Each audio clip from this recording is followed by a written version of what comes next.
بھائی نوافل، نفل اضافے کو کہتے ہیں، تو نوافل کا مطلب ہی جو گریبی ہے آپ کی طرف سے، کوئی اللہ کی طرف سے پابندی نہیں ہے، تو وہ جتنے زیادہ پڑھیں اچھا ہے، اپنے فرائض واجبات پورے کرنے کے بعد، حقوق العباد پورے کرنے کے بعد جتنا ٹائم ملے نوافل پڑھیں۔ رسول اللہ صلی اللہ علیہ وسلم نے ارشاد فرمایا کہ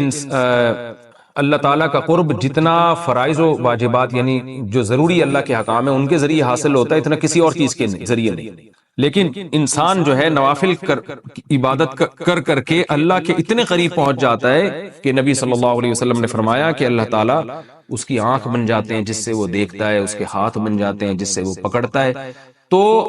یعنی علماء اس حدیث کا مطلب یہ بیان کرتے ہیں اس کا کوئی عضو بھی اللہ کی مرضی کے بغیر استعمال نہیں ہوتا۔ تو نوافل کی کثرت انسان کو اللہ کے بہت قریب کر دیتی ہے، بلکہ ہمارے حضرت فرمایا کرتے تھے کہ اصل تو بندہ اور اللہ کا تعلق بنتا ہی نوافل سے۔ فرائض واجبات تو ایسی چیز ہے جو کرنی ہے، وہ تو ڈیوٹی ہے، وہ تو آپ کی ذمہ داری ہے۔ آپ کا اللہ سے تعلق کتنا وہ تو نوافل سے پتہ چلے گا کہ آپ خود سے اللہ کی کتنی عبادت کرتے ہیں۔ نفلی صدقات ہو گئے اور نفلی عبادت ہو گئی، نفلی روزے ہو گئے، تو یہ تو جب پتہ چلے گا کہ جو آپ اضافی کتنا کرتے ہیں اللہ کے لیے، اس سے آپ کے اللہ کے تعلق کا پتہ چلتا ہے۔ اس لیے اللہ نے اہل ایمان کی جو صفات بیان کی، اہل جنت کی، اس میں نوافل کی کثرت کو اللہ نے بیان کی ہے کہ صبح و شام اللہ کا ذکر کرتے ہیں، تہجد پڑھتے ہیں۔ تو اس لیے نوافل جتنے چاہیں پڑھیں اچھا ہے، ہاں اس سے جو آپ کی جو ذمہ داریاں ہیں، حقوق العباد، وہ ضائع نہیں ہونے چاہیے۔ ایسا نہ ہو کہ اتنے زیادہ کہ پڑھنا شروع کر دیں یا اتنی نفل عبادت میں مشغول ہو جائیں کہ والدین کے بنیادی حقوق یا بیوی بچوں کے بیسک حقوق ضائع ہونا شروع ہو جائیں، یہ پھر غلط ہو جائے گا۔ باقی جتنے چاہیں پڑھیں، اور کچھ نوافل ایسے ہیں جن کی احادیث میں ترغیب ہے، جیسے صدقات و خیرات میں تو جتنے چاہیں کریں، اور روزے میں حدیث میں آتا ہے کہ ایام 20 کے روزے آپ صلی اللہ علیہ وسلم نے اس کی ترغیب دی ہے، یعنی چاند کی جو 3 تاریخیں ہیں، 13، 14 اور 15، ان تاریخوں کے روزے اور پیر اور جمعرات کا روزہ۔ اس کے علاوہ بھی کبھی موڈ ہوا تو آپ روزہ رکھ لیں، کوئی پیر جمعرات کی قید نہیں ہے۔ ویسے ہی انسان کا بعض دفعہ منگل کو روزہ رکھنے کا موڈ ہوتا ہے تو منگل کو رکھ لیں۔ تو جتنے چاہیں نفل روزے، اور نفل نماز میں جو سب سے افضل نماز ہے وہ تہجد کی ہے۔ تو آپ اگر اپنے نوافل میں کچھ اضافہ کرنا چاہتے ہیں تو تہجد کی نماز پڑھیں آپ سب سے پہلے، اور اس کے علاوہ پھر اشراق کی نماز ہے، چاش کی نماز۔ بعض علماء کہتے ہیں اشراق اور چاش ایک ہی نماز ہے،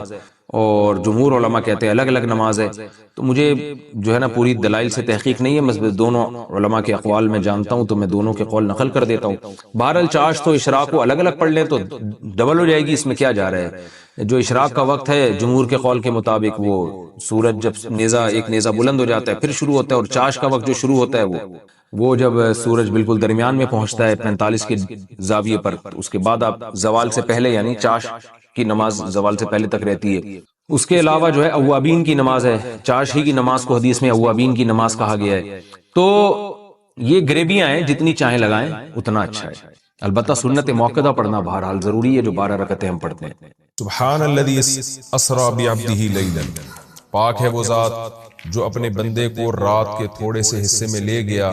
مسجد حرام سے مسجد اقصی کی طرف، وہ مسجد اقصی جس کے ارد گرد ہم نے برکتیں رکھی ہیں۔ اس میں معراج کے واقعے کا تذکرہ ہے۔ رسول اللہ صلی اللہ علیہ وسلم کو نبوت ملنے کے بعد اور ہجرت سے پہلے رات میں جبریل علیہ السلام آئے۔ احادیث میں یہ مضمون بہت واضح ہے، قرآن میں بہت اجمال ہے، ڈیٹیل نہیں ہے۔ احادیث میں بخاری مسلم کی صحیح احادیث ہیں، بہت کثیر روایات ہیں جن میں بہت ڈیٹیل کے ساتھ اللہ نے، نبی صلی اللہ علیہ وسلم نے اس مضمون کو بیان کیا، اور قرآن میں اجمالی بیان ہے۔ اور احادیث میں جو ہمیں واقعہ ملتا ہے اس کا خلاصہ یہ ہے کہ رات کے تھوڑے سے حصے میں ایک معجزہ ظاہر ہوا۔ اللہ تعالیٰ نے اپنے حبیب صلی اللہ علیہ وسلم کو رات کے تھوڑے سے حصے میں براق پر بٹھایا، براق جو خچر کو کہتے ہیں عربی میں، اور وہ بجلی کی تیزی کے ساتھ اس نے سفر کیا۔ مسجد حرام سے راتوں رات وہ لے کر گیا مسجد اقصی۔ پھر احادیث میں آتا ہے کہ قرآن میں تو اتنا ہی ہے کہ مسجد حرام سے مسجد اقصی لے کر گیا تاکہ ہم اپنی بڑی بڑی نشانیاں دکھائیں۔ اس میں اشارہ ہے کہ اور بھی پھر اللہ تعالیٰ نے آپ کو نشانیاں دکھائیں، جس کی تفصیل حدیث میں ہے کہ اللہ تعالیٰ آسمانوں پہ لے کر گیا آپ کو۔ تو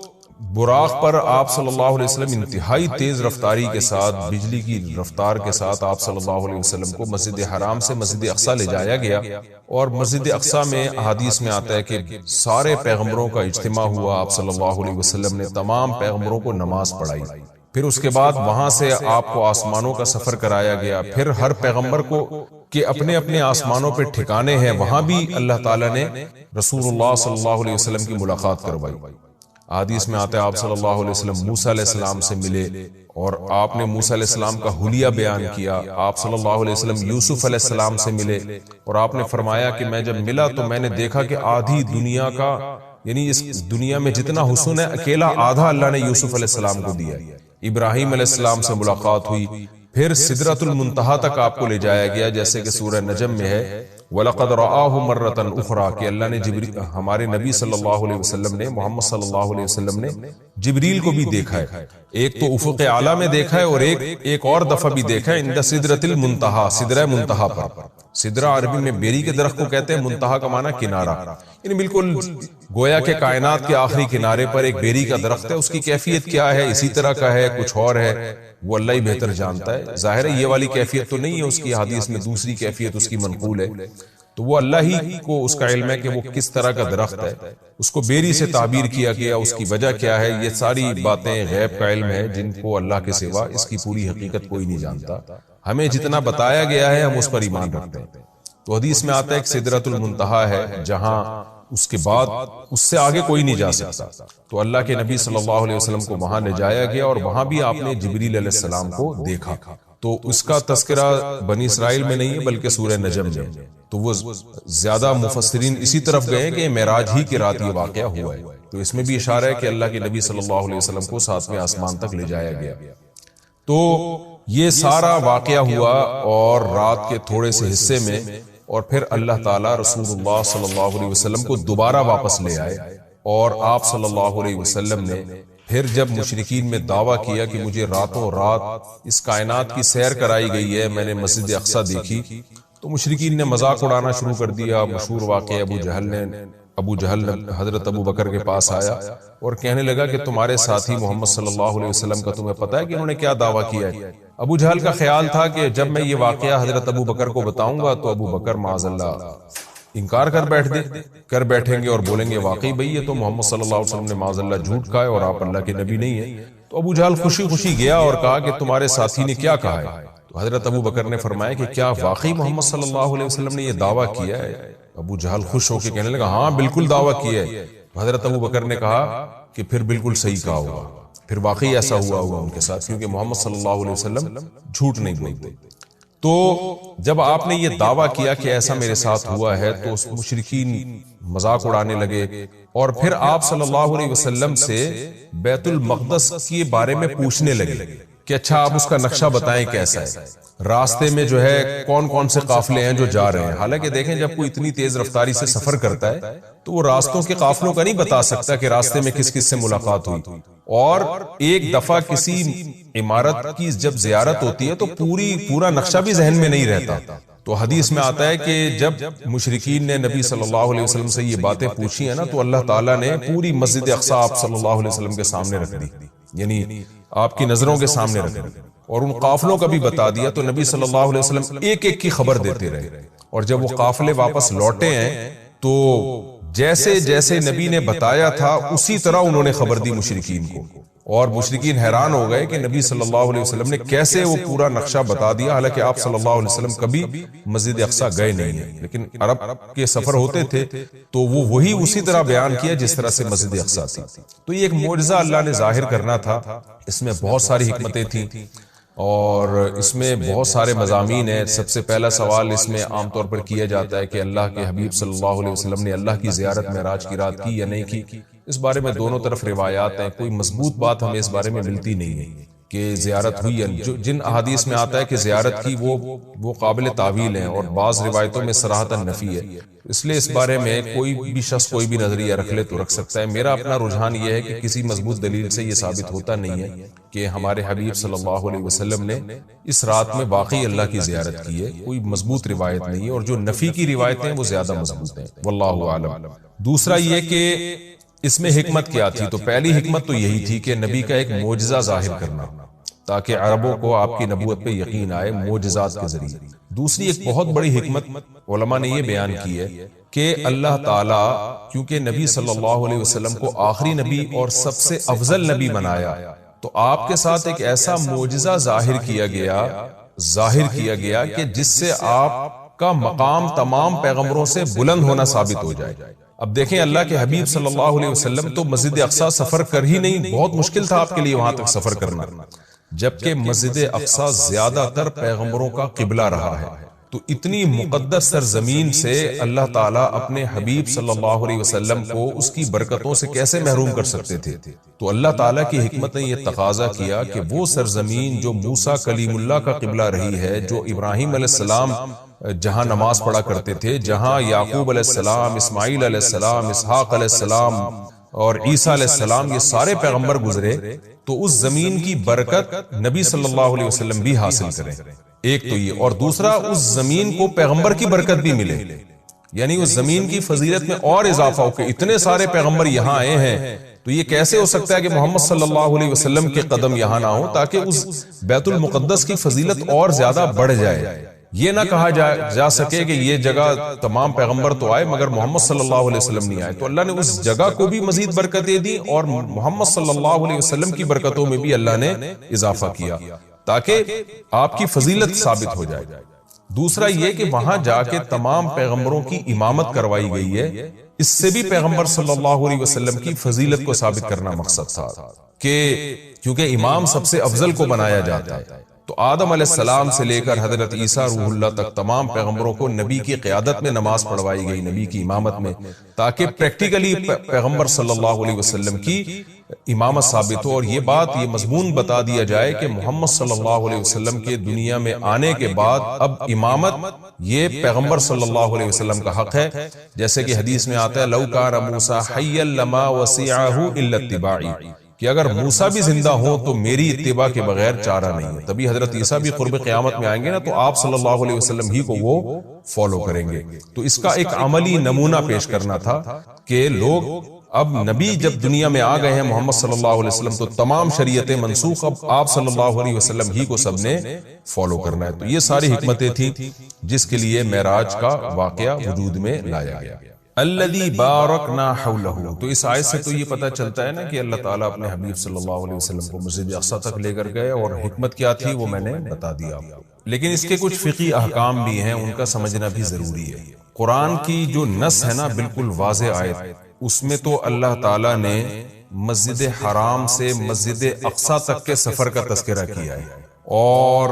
صاف طور پر اللہ کیا کہتے ہیں؟ اسرا بعبدہ، وہ ذات جو اپنے بندے کو لے کر گئی۔ یہ بات خوب اچھی طرح سمجھ لیں کہ بعض حضرات اس بات کے شروع میں قائل رہے ہیں، بہت تھوڑی سی جماعت ہے، کہ معراج جو ہے یہ خواب میں ہوئی ہے، لیکن پھر امت کا اس پر اجماع ہو گیا دلائل کی روح سے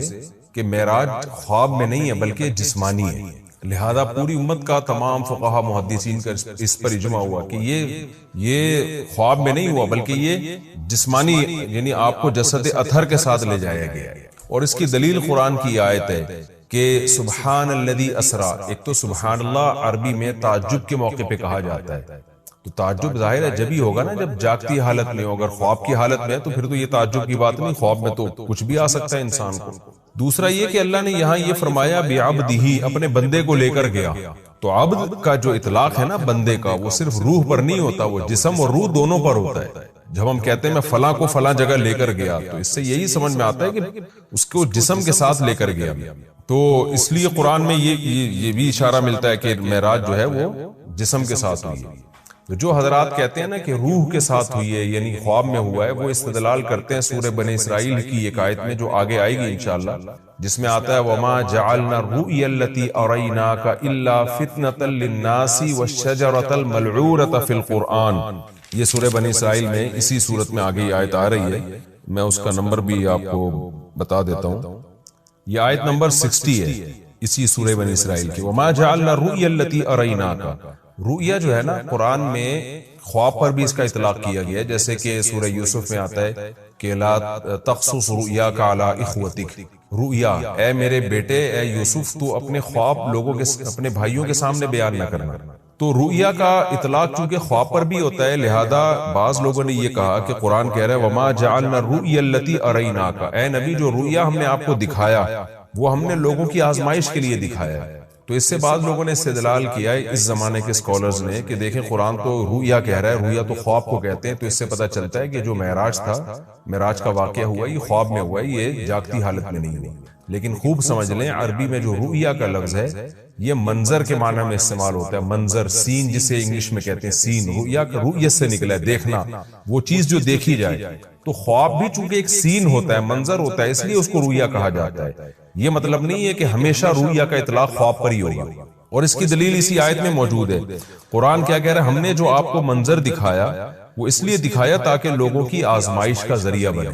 آزمائش جب ہی ہوگی نا جب کچھ اس کو مانیں گے، جب کچھ انکار کریں گے۔ اگر یہ خواب ہوتا تو پھر آزمائش تھوڑی ہوتی، پھر تو مشرکین بھی کہہ لیتے بھائی خواب تو کچھ بھی آ سکتا ہے۔ اور آگے قرآن کیا کہہ رہا ہے؟ وَالشَّجَرَةَ الْمَلْعُونَةَ فِي الْقُرْآنِ، اسی طرح وہ درخت جو ملعون درخت ہے جس کو شجرہ زقوم کہا گیا ہے، وہ بھی ہم نے ایک لوگوں کے لیے آزمائش بنایا ہے۔ کیونکہ جب مشرکین مکہ کو بتایا گیا کہ کڑوا درخت ہے جہنم میں، تو فوراً انہوں نے کہا کہ درخت تو آگ میں اگ ہی نہیں سکتا، یہ تو پاسبل ہی نہیں ہے۔ تو اللہ نے اس کا جواب دیا کہ وہ جہنم کی جڑ، اس کی جو جڑیں ہیں وہ جہنم کی تہ میں ہیں۔ اور پھر اللہ نے بتایا کہ ہم نے وہ درخت اس لیے پیدا کیا ہے تاکہ یہ جو لوگ ہیں، جو مادہ پرست لوگ ہیں، یہ خدا کی قدرت کا انکار کریں، اور یہ انکار کریں کہ کہیں کہ درخت آگ میں نہیں پیدا ہو سکتا، جبکہ اللہ تو سب کچھ کر سکتا ہے۔ تو اب دیکھیں قرآن کیا کہہ رہا ہے کہ ہم نے جو ملعون درخت ہے وہ بھی لوگوں کے لیے فتنہ بنایا۔ کیا مطلب؟ اسباب کی دنیا میں وہ بھی پاسبل نہیں ہے کہ ایسا ہو، تبھی تو فتنہ ہے، تبھی تو آزمائش ہے۔ ایمان والے اس درخت کے وجود کے قائل ہوں گے، اور احمق اور بے وقوف جو خدا کی قدرت کا انکار کرتے ہیں وہ انہیں اس کی کوئی سائنسی لاجک سمجھ میں نہیں آئے گی تو وہ انکار کر دیں گے۔ تو اب قرآن نے معراج کے واقعے کو اور جو زقوم کا درخت ہے، آیت نمبر 60 سورہ بنی اسرائیل کی آیت نمبر 60، جی ہاں،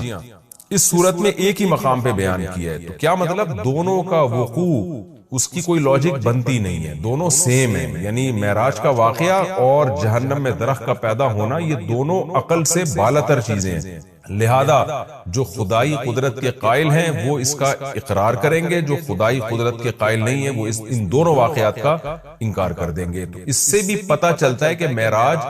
جسم کے ساتھ ہوئی ہے، کیونکہ اگر اس کو خواب میں مان لیا جائے تو پھر یہ اس کی کوئی سائنسی دلیل دینے کی ہمیں ضرورت نہیں رہتی، کیونکہ خواب میں انسان کچھ بھی کر سکتا ہے، سب کچھ ہو سکتا ہے خواب میں اس کے ساتھ۔ تو یہ واضح قرائن ہے اس بات کے کہ خواب، یہ جو معراج ہوئی ہے رسول اللہ صلی اللہ علیہ وسلم کو، یہ جسد اطہر کے ساتھ ہوئی ہے، یہ صرف روح کو آسمان میں نہیں لے جایا گیا، اور صرف جو ہے خواب میں یہ کام نہیں ہوا بلکہ جسد اطہر کے ساتھ یہ کام ہوا ہے۔ اور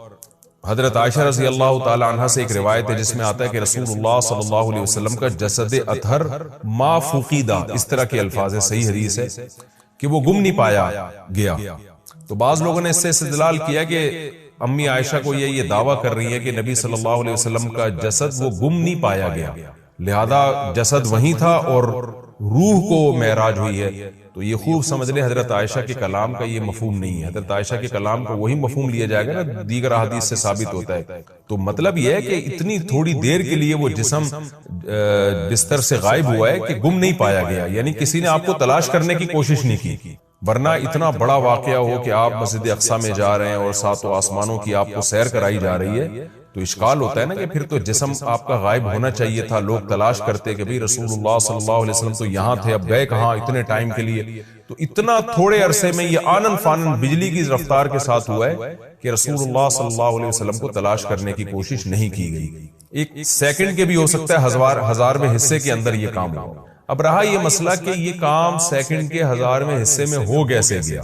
جب اتنے واقعات ہوئے، مسجد اقصی میں آپ گئے، اتنا لمبا سفر، پھر وہاں اپنے پیغمبروں کو نماز پڑھائی، پھر وہاں سے آپ کو آسمانوں کی سیر کرائی گئی، مختلف آسمانوں پہ دوبارہ سے مختلف پیغمبروں سے ملاقات ہوئی، اور یہ سارا واقعہ ہونے کے بعد دوبارہ براق پہ بجلی کی رفتار کے ساتھ آپ کو لایا گیا، اور پھر آسمان میں آکسیجن کہاں تھی، اور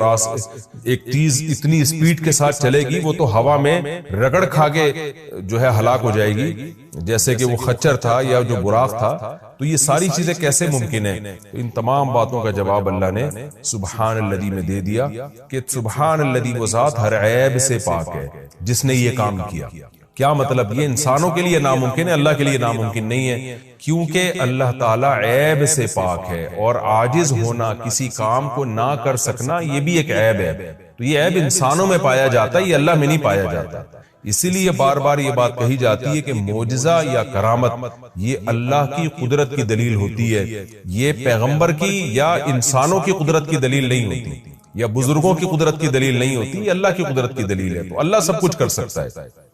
اور اس میں ایک علمی نقطہ مفسرین نے بہت زبردست بھی بیان کیا کہ دیکھیں، اللہ نے محمد صلی اللہ علیہ وسلم کے لیے عبد کا لفظ استعمال کیا اور اپنے لیے سبحان اللہ کا لفظ استعمال کیا، یعنی یہ بتا دیا کہ معراج کا واقعہ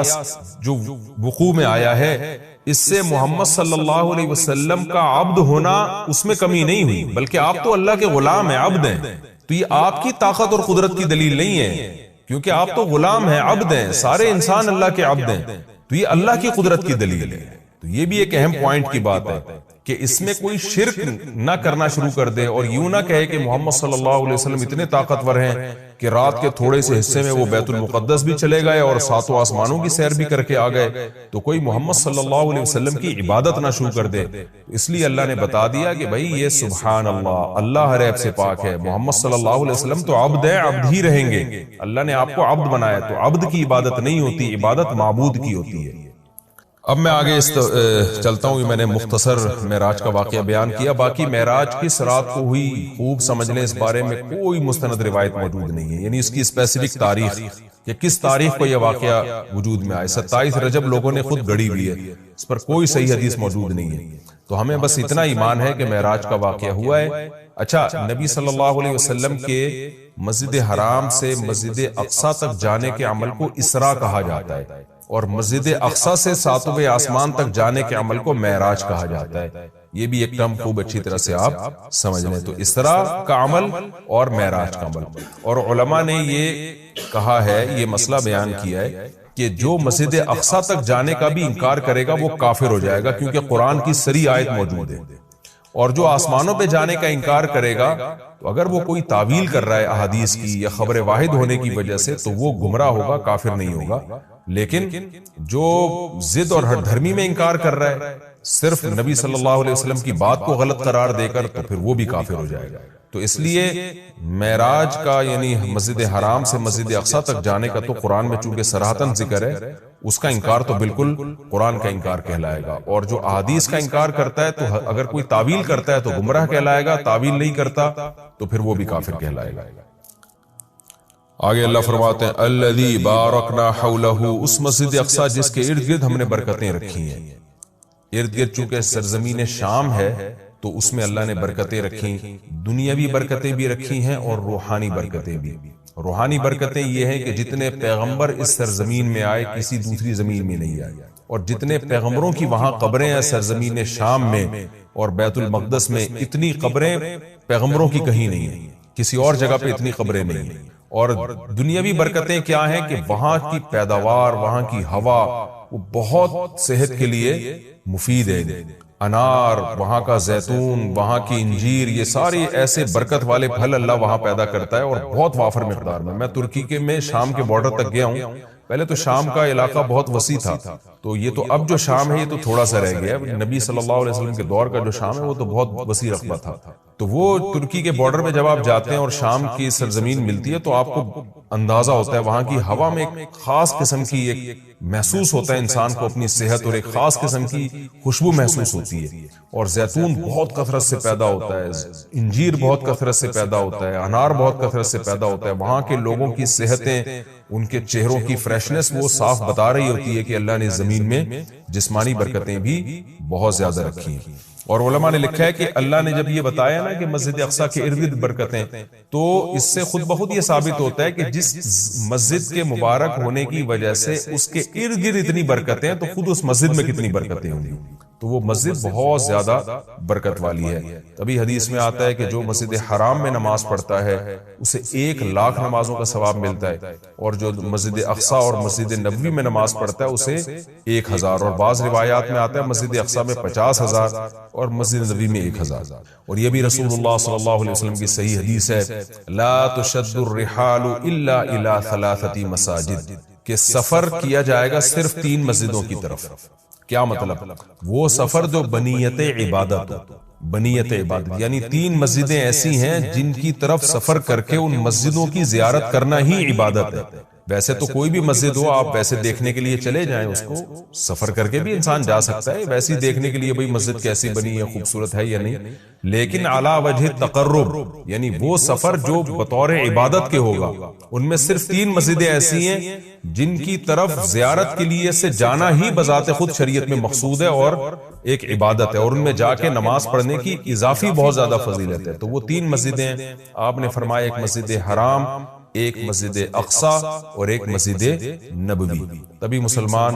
جب تک مسجد اقصی آزاد نہیں تھی تو مسلمان مسجد اقصی بھی سفر کر کے جایا کرتے تھے، مسجد حرام بھی اور مسجد نبوی تک تو الحمدللہ اب بھی جاتے ہیں. اور اللہ سے ہم دعا کرتے ہیں کہ اللہ تعالیٰ مسجد اقصی کو دوبارہ آزاد کرائے تاکہ ہمیں بھی وہاں جا کے نماز نصیب ہو اور مسجد اقصی کی ہمیں بھی زیارت نصیب ہو. یہ ہر مسلمان کی تمنا ہے اور بہت سے لوگوں کو اللہ نے یہ توفیق دی ہے، وہاں جاتے ہیں اور بہت سے لوگ اس زیارت سے محروم ہیں. تو ہم یہ دعا کرتے ہیں کہ اللہ تعالیٰ وہ مبارک مسجد جس کی طرف اللہ اپنے حبیب صلی اللہ علیہ وسلم کو معجزاتی طور پر لے کر گیا اور خاص طور پر ہمارے حبیب صلی اللہ علیہ وسلم کو وہاں نماز پڑھوائی گئی معجزاتی طور پر،